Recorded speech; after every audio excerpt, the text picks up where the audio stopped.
ხმელი ფოთლების დაწვა ჯანმრთელობისთვის საშიშია. შემოდგომაზე ხშირია შემთხვევები, როდესაც მოქალაქეები ეზოებსა და ქუჩებში მოგროვილ ხმელ ფოთლებს სწვავენ, რაც ეკოლოგიურ პრობლემებს იწვევს და ადამიანის ჯანმრთელობას სერიოზულ ზიანს აყენებს. ფოთლის წვის დროს გამოიყოფა შხამიანი ნივთიერებები, კვამლის ხშირად სუნთქვა, გარკვეული დროის შემდეგ სხვადასხვა დაავადების, მათ შორის ბრონქული ასთმისა და ყელის სიმსივნის რისკებს ზრდის.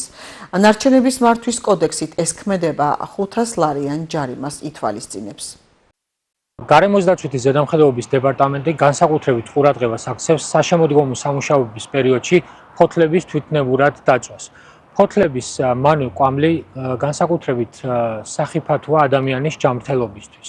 რაც შეეხება სანქციებს, რომელიც დაწესებულია გარემოს დაცვითი ზედამხედველობის დეპარტამენტის მხრიდან, ეს არის 500 ლარიანი საჯარიმო სანქცია პირველად ეტაპზე, როდესაც მსგავს ფაქტს აწყდებიან გარემოს დაცვითი ზედამხედველობის დეპარტამენტის ეკიპაჟები.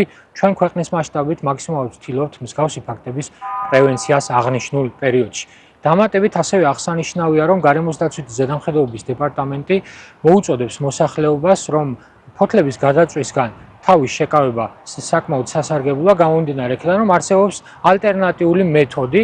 ალტერნატიული მეთოდი გულისხმობს აღნიშნული ფოთლების სასარგებლო სასუქად ქცევას, რაც გულისხმობს იმას, რომ აღნიშნული ფოთლები შეგვიძლია დავავარგოთ შესაბამის ჭურჭელში და მოხდეს ფოთლების ნიადაგშივე ჩაბრუნება, რაც როგორც სასოფლო სამეურნეო მიწისნაკვეთებზე სასარგებლოა მოსავლის თვალსაზრისით, ასევე ნაკლებ ზიანს აყენებს გარემოს.